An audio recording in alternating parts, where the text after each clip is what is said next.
in terms of research? uh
All right. You feel good? You ready? let's go. Let's do this shit. So Let's just do this. we make it look so easy. It's hard to get this pissed off and this indignant, but somehow we do it because just the news and the world as it is fucking enraging. Kennedy, it's another day not safe for wonks. How you doing? Honestly, I mean, bad. Shitty, yeah. It's an My life, especially upsetting day. my personal life has been kind of difficult lately, as you know. We don't have to get into that, but it just, coronavirus has fucked up everything, and it sucks. And I'm sure a lot of people out there can relate. And so I probably wouldn't necessarily be having like a perfect day no matter what. But I also have to read this news. I have Yeah. to read news, and then I have to read people tweeting about the news. And before I know it, my day is really gone to shit.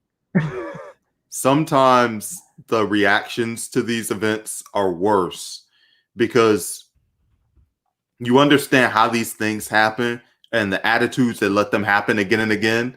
Um, just the fact that so many people have so far to go, they're just so far behind in like basic human decency and dignity that it's just fucked. And you understand when you look at the reactions on Twitter, on the news, on the media, just like the attitudes that allow these things not just to happen, but to be continued events. And you understand what like lets these people get to the upper echelons of power because of the attitudes of citizens. Um, yeah, it's a fucking pain in the ass. It's a bummer. Yeah. I think I want to talk. I want to like kind of come back to a subject we were discussing a couple days ago, which is like the defense of perceived normalcy. Like That'll get you. we were talking about this just a couple of days ago, and the defense of normalcy is something that like absolutely applies to the situation that we're looking at right now. Um, People are quick to sort of defend the idea that cops doing certain kinds of things is quote unquote a normal response. Um, and that like certain things that protesters might do, for instance, quote unquote, provoke that response. Yeah. It's it's just ridiculous, and I think this was like really well summed up by a tweet that maybe we can get on screen. I'm gonna send it to you, Brandon. But it's Where are like you sending it to? We have uh, so many open means of communications right now. I could use the private chat here, All right, right? got it. That's a thing that we could do now. Yeah. So like people are really quick to to sort of always want to defend quote unquote societal normalcy. And that has been like just egregiously at play the last few days, because the thing is that anybody can look at this situation. You know, there have been other instances of police brutality that were maybe like there was enough doubt in them that these arguments could be made or this or that. This is a situation with George Floyd where there is no argument to be made that, oh, maybe he did this or maybe he did that. There's a ton of video footage and we can see exactly what happened, and it's a murder. And when people look at that, you know, it's like they have to find new ways to try to justify what the police are doing. And a lot of that comes down to this sort of defense of normalcy, like I said, like I was talking about. And that's what we see here in this tweet. Put the tweet back. Don't take the tweet away yet. Put the tweet back up. Here. Look at this tweet. Just condemn the looting. It's not hard. George Floyd is a victim. So is Target. I think there's some sense of scale missing, first of all. Has Target been victimized? Target has been looted during the recent quote unquote riots. I would just call them protests that have been going on in response to George Floyd's death. There was a Target that was looted. Yeah. Have they been victimized? Right. Yeah. Like, yeah, these Target's going to be fine. Let's just be clear that Target, you know, if you steal a pair of shoes from Target, they're fine. If you steal 100 pairs of shoes from Target, they're fine. In fact, our very own government insures some of these businesses in various ways. So, like, even if they did experience like monumental theft, they have means of recourse. They have private insurance. They have governmental insurances that protect them from just being devastated.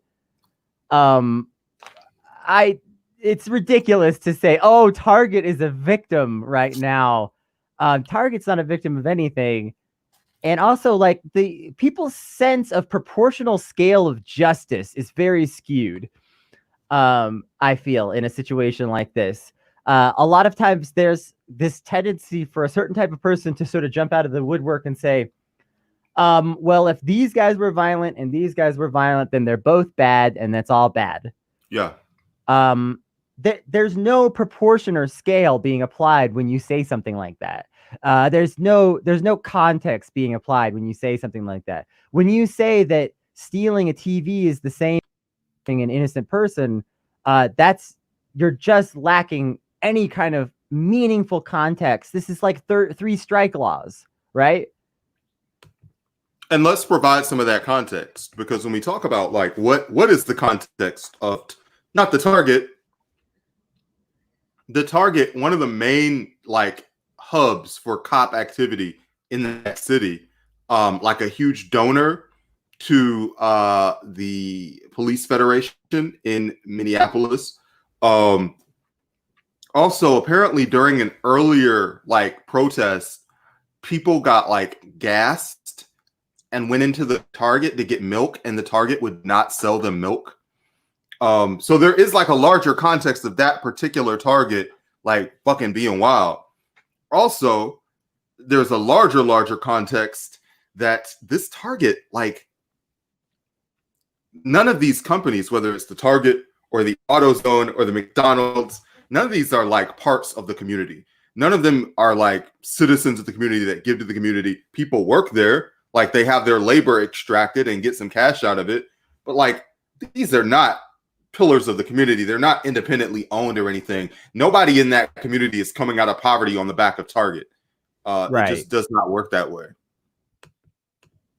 Yeah, no, absolutely. That whole perception is, like you say, that Target is not a member of this community.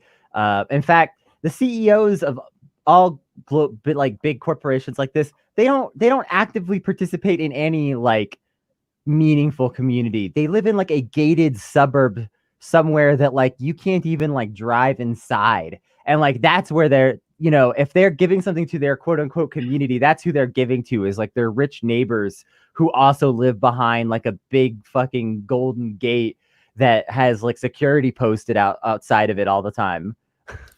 By the time that shit gets to the point of a riot, it's been made clear that there's no genuine desire to preserve the lives of the people that are doing the rioting.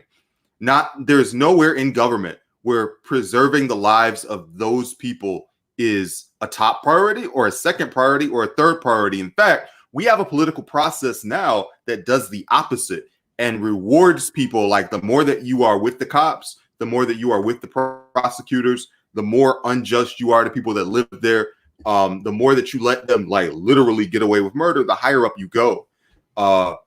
We literally have like their state senator, Amy Klobuchar, is on the short list for vice president and probably would have been vice president. Maybe this happening knocks it down a little bit because there's so many down a peg, to be honest. Like, I've been very firm that I thought it would be Klob. This is one of the first things that could actually affect that, because her fingerprints are, unfortunately for her, all over this shit. You know, these events like this don't happen in a vacuum. They happen because of policy and the ways those policies are enacted and enforced. And Amy Klobuchar has a direct hand in the state of the way that the police force is run in Minneapolis, and literally, as I understand it, pardoned one of the officers who murdered George Floyd for something. Refused to prosecute. To prosecute. I mean, that's the same thing as a pardon in my book. It's the same thing. Yeah. So this same thing had happened already, and her name is just directly on top of it. So, I mean, there should not only be like, God, like, how is she still in the Senate? Forget not being considered for vice president. It's just weird that we have such a strange idea of what is obscene and what is obscenity and what merits removal, because I feel like in the same universe, this is something that merits removal from power and influence. Right.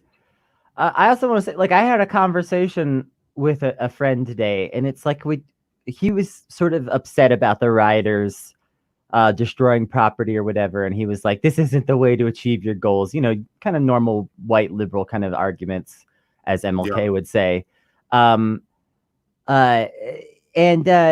There's this weird thing, because like he's like, well, we should have more police oversight and stuff like that. And a friend of mine that police was also oversight of who? The other police, right? A friend of mine has their own cop assigned to them to say, no, stop doing that. A friend of mine jumped in and said, the police oversight was the damn problem. There were like 3 cops that were committing oversight. Right. Like, wow, yeah, we crazy. Don't. I mean, there were literally civilians standing there telling them to stop. You know, you want to talk about some kind of civilian oversight of the police. They literally had people standing there telling them to stop. You can't have a more direct oversight than someone standing there telling you to stop, right? Like, more than one, not like some. Yeah, no, like there was like a crowd, like a literal crowd of people, right, filming this happening and saying, "You're going to kill this man, stop!" And the cops are just there, like, yeah, crazy, yeah, whatever. So to the people who are like more upset about the windows at AutoZone, and by the way, like, it really does say something, like the fact that we've had so many people defending the fucking dogs, defending the windows at AutoZone. I feel like there would be people who would just be more fucking likely to defend the dirt at this stage. Boy, oh shit, you know, I said it as a joke, but think about all the times that there are protests and it's like, but they left a mess when they went home. My first, go ahead. I just wanted to say, so this argument that I was having kind of ended with another friend jumping in and saying, okay, so if the powers that be take over that oversight commission, do we get to riot then? Is it okay then? You know, like, at what point is it now okay? And the thing, like, people talk about, consequences for actions, violence begets violence. The violence started about a couple hundred years ago when the police force was formed as slave catchers and empowered to do violence over common citizens in a way that law enforcement had never been empowered before in history. Like, the violence begetting violence goes all the way back, folks. And so, like, if you want to be upset with somebody, it shouldn't be the oppressed people. It shouldn't be the people that are getting murdered for no reason. It shouldn't be the people that can't fucking buy a sandwich without a cop pointing a gun at them and saying, "What is that in your hand?" And fucking getting shot over holding a goddamn sandwich. Like, this is the kind of stuff that happens to people now. And so, like, there is a sequence of events that leads to this point, and it does not start with the oppressed people breaking a fucking window. And you've got to ask, like, at what is the acceptable level of protest? And when you actually get into the arguments that people make, the people who are like compelled to make these arguments, there is no line, there is no acceptable. It's just like, look, take it. It's part of life. I don't know, vote or something. They'll definitely be like, oh, and I actually saw someone on Twitter who was like, well, there are elections there every 2 years, and if you hold an election, then that's just it. Like, if you think of, okay, the rioting's bad, okay, let's not do rioting. Let's just all like stand in a line and fucking march. Well, you're holding up traffic. I want to go shopping. Like, we definitely live in a media landscape where shopping is a sacred right, but protesting is frowned upon. It's very twisted.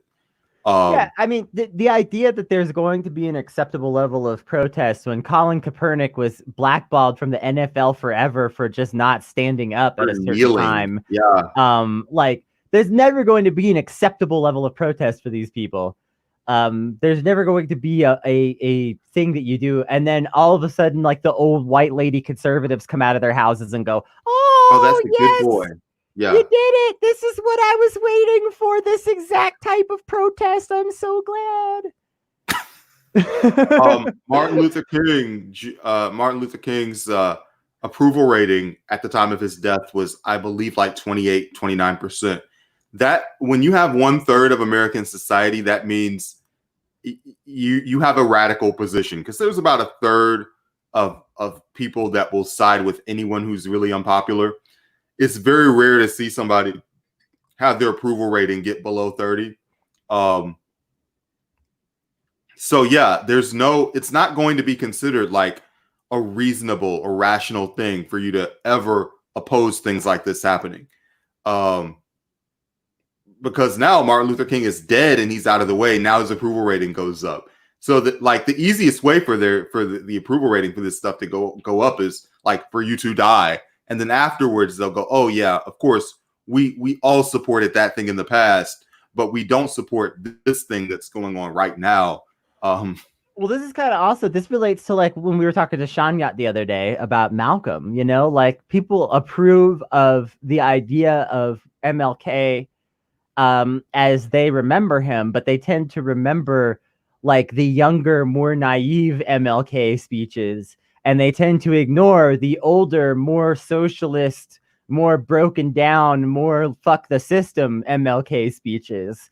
And just sort of separate those two things apart and kind of, these things he thought later in life aren't so important. And, a lot of people, like, don't know today that Martin and Malcolm, came to a point of agreement at the end. Like, they still think that, like, Martin died, still thinking Malcolm's ideas were too radical.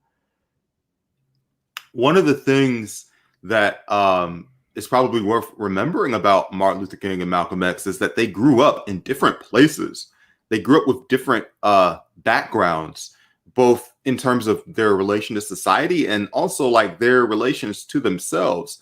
I mean, Martin Luther King grew up in a household that really enforced his pride and his self-esteem in that neighborhood, whereas Malcolm was like kind of a wretch. I mean, if you read his autobiography, he was very much raised in an atmosphere of, like, self-loathing and self-hatred. And Malcolm had to, like, go and find his regard for himself over time. And that would be like a whole different video. But he also grew up in a place that there was legal integration, right? In New York. Mm-hmm. In Atlanta, it was a very different legal situation. So a lot of the stuff that Malcolm was witnessing were the results of the actual legalized, they had legalized non-discrimination. Right. And that was what they were fighting for in the South. So Malcolm Yeah. could tell you, hey, this thing that you are holding up as an end goal doesn't mitigate all of these problems that we have in society with wealth gap, with police brutality, with political corruption. And we like go through the same thing when we like have people on and we have people in red states and we go, oh, we just got to like flip this. And it turns out, yeah, flipping congressional seats, flipping mayoral offices, they do not solve all of these problems that we have down here. So when someone says, oh, just vote, like, yeah, you can just vote, but your problems will remain because there needs to be like more definitive action against these bad actors who exist like in our government and our politics and all that other shit. Right. Yeah. And I think, your whole point about like, I mean, I think Malcolm's experiences kind of directly refute that sort of neoliberal, let's have more female dictators kind of mentality, right? Where it's like, Martin Luther King grew up, like you say, he grew up in the segregated South, and growing up like that, it's fair to see why he started with some of the views that he did. Of course, right? Like if you grow up in segregation, you're going to think we got to stop this. We got to when we get this done, it's going to make a big difference. Right. And even when they had those victories of the Civil Rights Act, like obviously like an improvement, like, I mean, it would be hard to go, oh, nothing happened. Right. Sure. But also it had a lot of the effects that so many people were being warned about in terms of economic mobility, because that money was no longer staying in those neighborhoods, which is why like there's so much emphasis on making these purchases in your community and in your neighborhood now and trying to build that entrepreneurship and all that other stuff, because the wealth kind of flew right out of those communities. And there certainly, it wasn't a two-way flow, because it's not like white people or people with capital were coming into these neighborhoods and trying to build them up, which is why like it is what it is right now economically. Right. I mean, the white business owners moved into these newly unsegregated neighborhoods and just immediately outcompeted the black businesses that had been there forever, with like, the way that you can when you have vast financial resources compared to somebody else. If you own an auto repair shop, right? You just have a small town auto repair shop and you employ like 5 people, and your take home is like maybe like $100,000 a year, even like you make okay money, like it's a decent business. You're not going to be able to compete. Comes in, right? You're not going to be able to compete when a billionaire comes in, because they can just afford to lose money for literally years to drive you out of business. Right. And literally in some cases, this is what these people were doing to drive these black business owners out of business, was bringing in businesses and running them at a complete negative just to drive these people out of business and to take over these neighborhoods with their businesses. And then of course, once the small businesses go away, and anybody who has had a Walmart move into their town or something similar knows this story, once the small businesses go away, suddenly the product selection at the big box store gets worse, the prices go up, like they've now accomplished their goal. And so they start, squeezing everything they can out of your community. And like, you end up going from, oh, I was saving money on lemons at the big box grocery store, to everything's more expensive than it was when we had our local deli and our local fruit stand and blah, blah, as the end result. So it's like, it always turns into a big squeeze. And then of of course, that big squeeze just extracts more wealth from these communities. So now these communities have like no generational wealth at all. I mean, I don't have to go through the whole history, but we all know what the 70s and 80s were like with drug legislation and enforcement. And that poverty was kind of taken advantage of to make certain drugs super, super illegal, and to make sure that there were very heavy penalties. This was during like the Nixon era, obviously. And these were just strategies that were designed and implemented to like break these communities economically, because that was what their neighbors demanded. That was what those businesses demanded. So to get that leg up and to make a few extra cents. And this system runs like that on strategic disenfranchisement and strategic pushing, not into just into poverty, but on the edge of destitution. Because when you're on that edge, you are the most malleable and you are willing to sell your labor for the least. And that is what has powered so many of these large companies to reach the heights that they have, is by underpaying the people that work there. So, Right. I'm losing. And when you think of the scale of the wage theft and things like that come from specifically, I hate the phrase black and brown, but like Latino communities and black communities, that kind of leverage is used the most in those neighborhoods when we talk about things like wage theft. So given that, it's no surprise, that those places become the targets and the outlets for people's rage at not just one shooting, but an entire societal system. And don't let nobody tell you people don't understand how these shit's connected in this city or fucking anywhere. Like, let's be serious.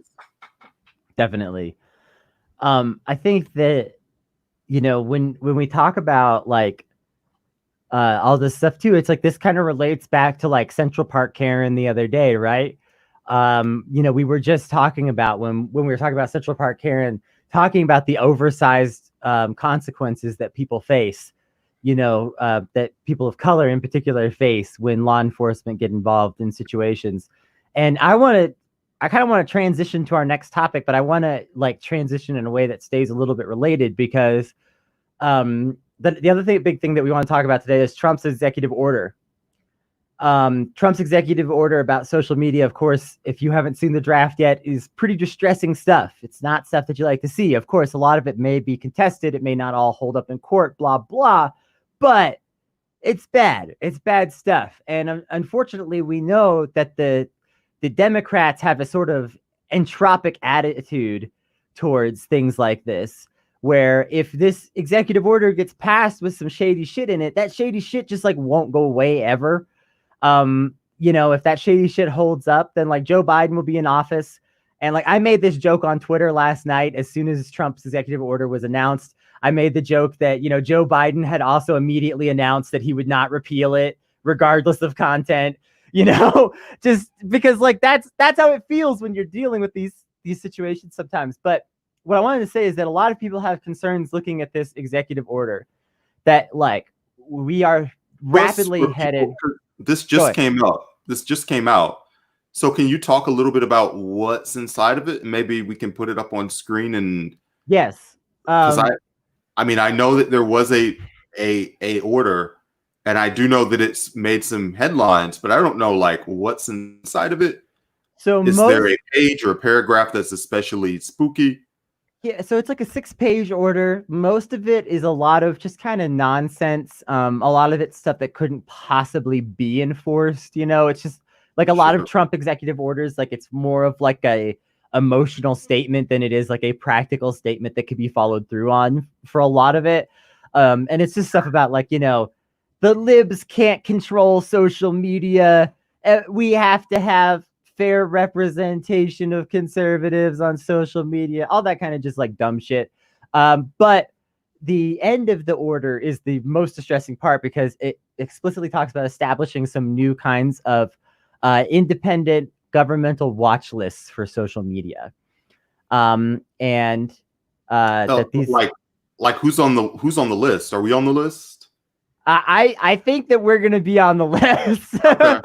Fair enough. Listen, if I've got to be on a Twitter beef with Donald Trump, that's fine with me. We'll do it. It's okay. And I think a lot of people are understandably very concerned about the idea of some kind of governmental social media watch list. It doesn't sound good. I do also want to tie this back into our previous subject, though, and say that a lot of people, when things like this get discussed, they start getting concerned about having a China-style social credit system. And I just want to say that for people who are not white, that social credit system has already existed. And for people who are not rich, that social credit system has already existed. And that like, we are sliding further and further into that. But like, when we talk about the idea of like something like this happening and this being like something that we're afraid of, it's really important to remember that like you have to prove yourself as a minority in America or as a poor person in America, prove that you are worthy of things all the time.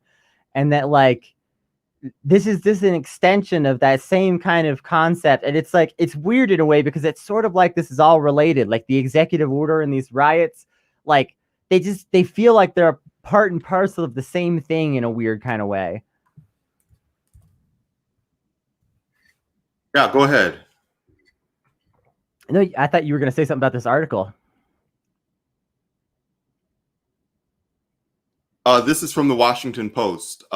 Trump is signing a executive order that could open the door for federal regulators to punish Facebook, Google, and Twitter for the way that they police content online, issuing a major broadside against Silicon Valley that quickly triggered wide-ranging political opposition and threats of legal challenge. Trump has portrayed the expected order, the early details of which were first reported by the Post late Wednesday, as an attempt to stamp out political bias on the part of the country's largest social media platforms. His directive comes days after Twitter steered viewers of some of the president's tweets to news articles that fact-checked his claims, a move Trump said was a form of censorship. So really, we're talking about like when Trump tweets like inject bleach into your veins, and then Twitter is like, we should at least put like a link underneath it that says, please don't inject bleach into your veins. So Trump is like, my conservative views are being silenced. Right. Which really says something that half the political spectrum in America right now is like, inject bleach into your veins. It's good. Do it. Especially because like we talked about hydroxychloroquine earlier, and now they're no longer even testing that anymore because the results have been so bad. Yeah, I think it's also like it's kind of telling that these conservatives are now just sort of openly admitting that they just want permission to lie. They just want permission to lie and not be held accountable. And you know, it's not just conservatives. A lot of people, a lot of neolibs are like this too. They want permission to just say whatever they think is true without any criticism or any accountability being held to them. You know, I'm not saying that we're perfect as a program, but I do feel like if somebody came to us and like dunked on us, that we wouldn't just say, no, we're not going to even listen to this. You know, we're not like, we've traditionally engaged with the people who bring us criticism. People come on our Discord all the time and argue with us about stuff. And we don't be like, oh, fuck you, get out of here. It's my free speech to say whatever I want. We don't do that because we'll get like base Liberty 420 from Twitch on the stream. Like, let's have a debate. I welcome it. Fuck it. Come on, debate us. Come on this stream and debate us about anything that we're talking about. Fuck it. You know, just like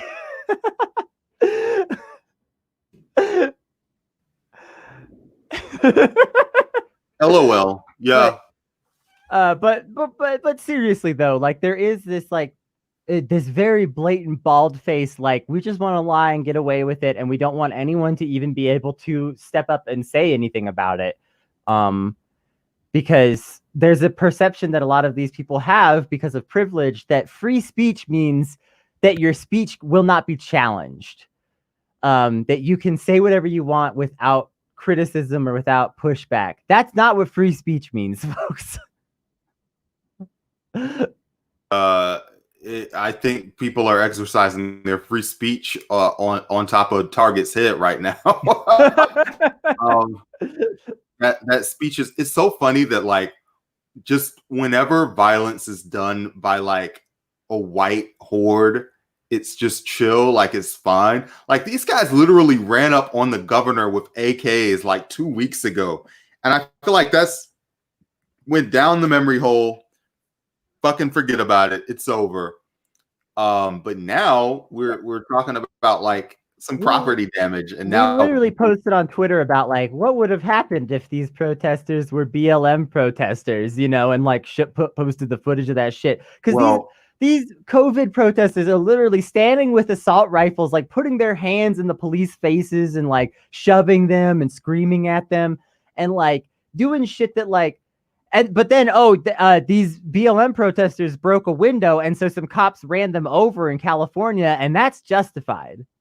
That's fine. That's, you know. The actual video starts after a person has been run over. I haven't seen like the pre-ramming video, but like when you see it, there I saw someone on Twitter like, well, this proves the violence going on here because look at these people, they're attacking the police car. And I'm like, are you looking at the person who has been physically fucking run over? It's wild the amount of things that people will just totally ignore because they're getting their fucking worldview validated. Absolutely. People have blinders on to an absurd degree.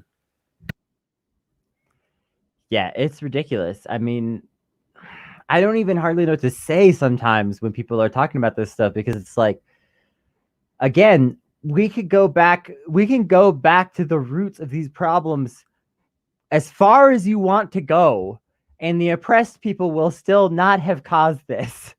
Black people will still not have caused this.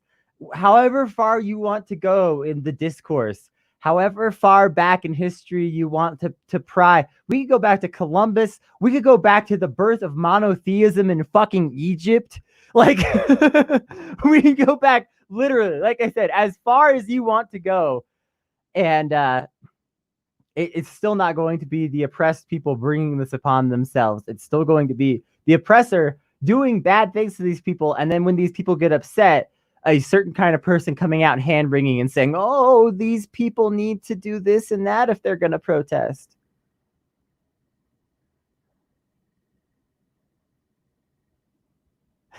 So we got this most excellent Onion article on the screen now.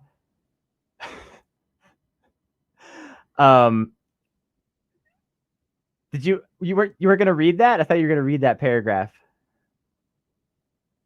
Hey, read this, everybody. Brandon, you're silent now. I don't know what happened to your mic. Here, I'll read that while you figure it out. Calling for a more measured way to express opposition to police brutality, critics slammed demonstrators Thursday for recklessly looting businesses without forming a private equity firm first.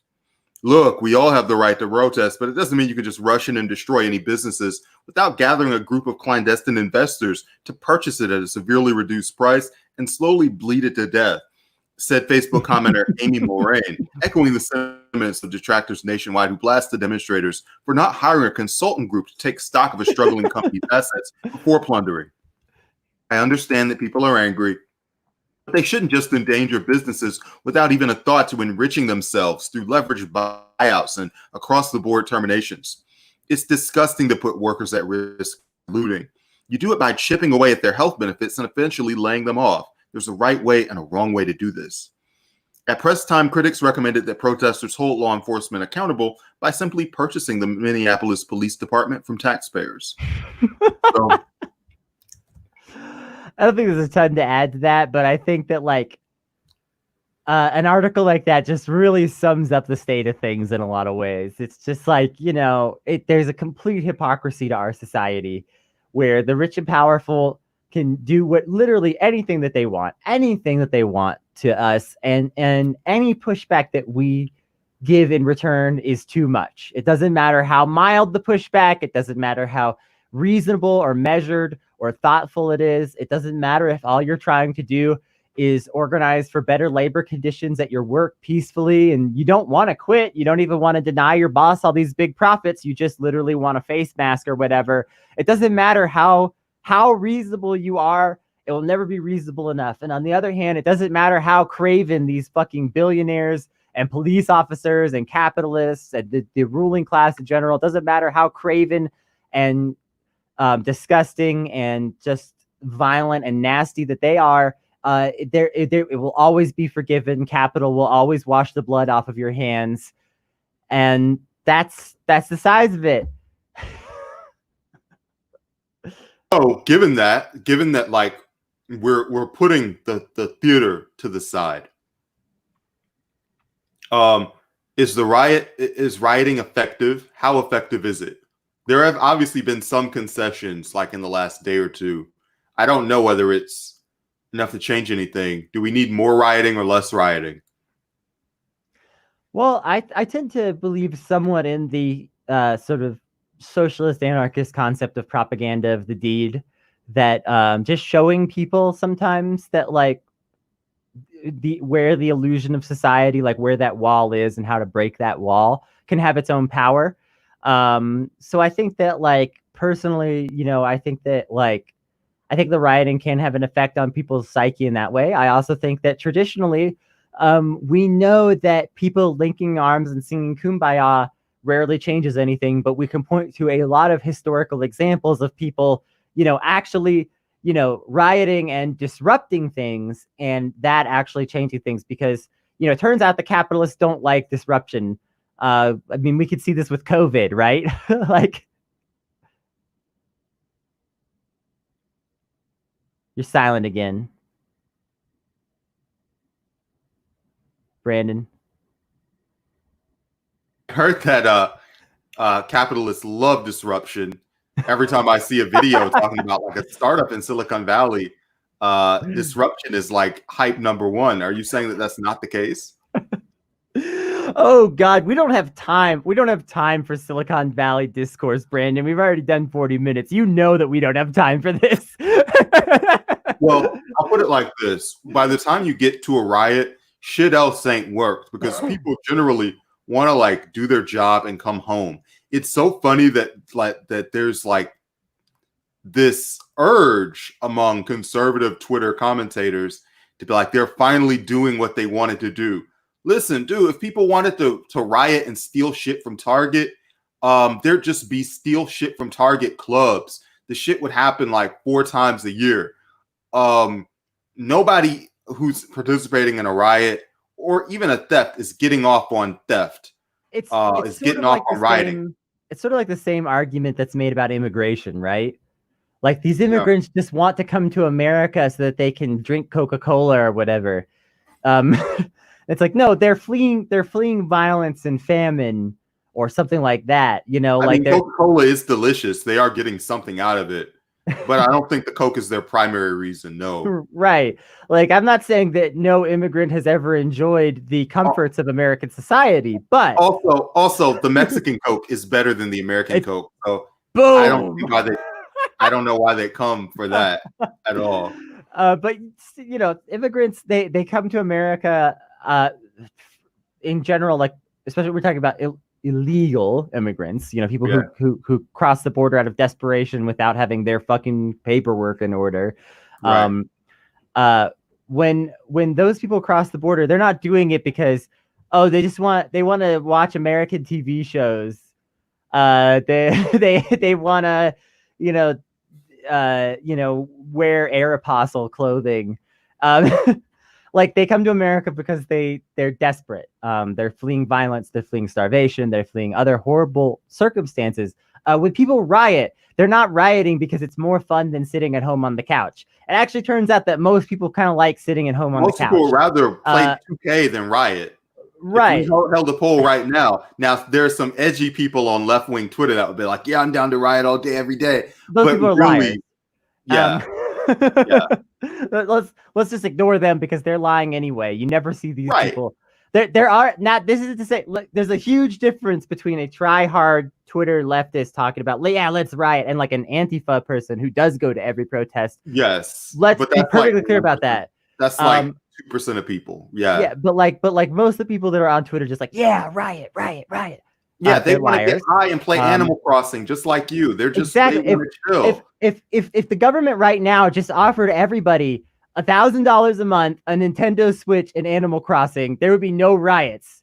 Everyone would just be Yeah, sitting inside playing fucking Animal Crossing. You know what yeah. I mean? Like, But it's because there's a desperation and people are acting out of that desperation because obviously all the peaceful shit ain't working. Obviously the kumbaya ain't working. Because been doing it for many years. And we've been doing this for many years too, but something's gotta give. And this is the thing that's given less. So a language of the unheard. The situation remains as it was, as it's been, as it's going to be. It just is what it is. So listen, we're 45 minutes in here. Do you have any less important drama that you would like to comment on? Would you like to? I would like to some post questions? one more really cringy tweet. Sure. You're gonna just put it on the screen? You want to send it to me? What's happening? I'm gonna send it to you because I need to actually like figure out how screen sharing works a little, but because I'm still not used to this new system. But, whatever. All right. I do want to post one more really. I do want to have one more really cringy tweet on the screen.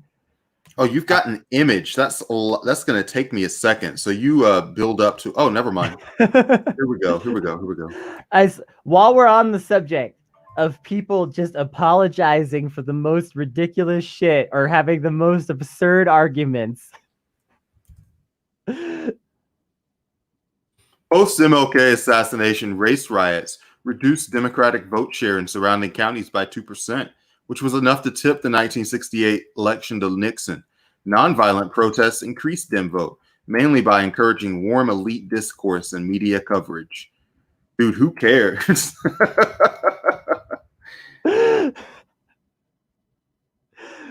This kind of dork shit is just like this is the fuel to my fire. Let me tell you. Get over yourself, David Shore. Like, if there's a race riot post an MLK assassination, that means that you're losing your votes for a reason. Like, people don't give a shit about the Democratic Party as much. People fucking stayed home. Why do you assume that it's middle class white people that were like, oh, I now wish to stay home? Yeah, encouraging warm elite discourse. Buddy, were you even around during that time? You have statistical proof that there was warm elite media coverage. I have never read any book that talks about warm elite discourse during the civil rights movement. You have to love the neolib ability to blame any of their losses on the left. There was none to next to no elite warmth towards the civil rights movement. No. And especially in the media. That's just not true. It's just made up. I don't know. All right. With that, for a little bit of a laugh, I think we can wrap this up. Yep. Patreon.com/notsafe. That's right. Go check it out. Always good stuff over there. We appreciate y'all tuning in as always. We will be continuing to stream Monday through Friday right here all the time. Whatever right here means for you, because it's to every platform that we can possibly get on. But not every. We might have some new ones coming. Oh yeah, we will have. We'll actually be streaming to one new platform. Probably, my guess is Monday. Yeah, would be my. Like that. Yeah, we have Andrea's coming on the show. At Pogs for Bernie tomorrow, and we're going to be talking about more about this riot. We're going to be talking about more about the surveillance. We're just going to get Andrea's unique perspective. We're going to continue this conversation and see. Yeah, and see what else we could shake out of the tree. Yeah, she hosts Above It All on YouTube, which is on like episode 500. She posting machine. Yeah, so you know how that total goes. Posting machine. Also, Alex is in the comments right now, and Alex will probably be on the show sometime next week. Yeah, and we'll be talking. Just let us know, Alex. Just let us know streams. what day would really work well for you, and if it's not already booked, we will. We also have a Sunday. We have a very special Sunday episode, and I guess we'll just leave y'all on this. Donna Imam will be coming by the studio, and we'll be talking a little bit about her election because she's got way more endorsements than last time that she came on the show. Things are just picking up, getting better. We're very excited. We'll be checking in with Donna because we're big fans. All right, folks. Thank you so much. We'll see you next time. Bye-bye.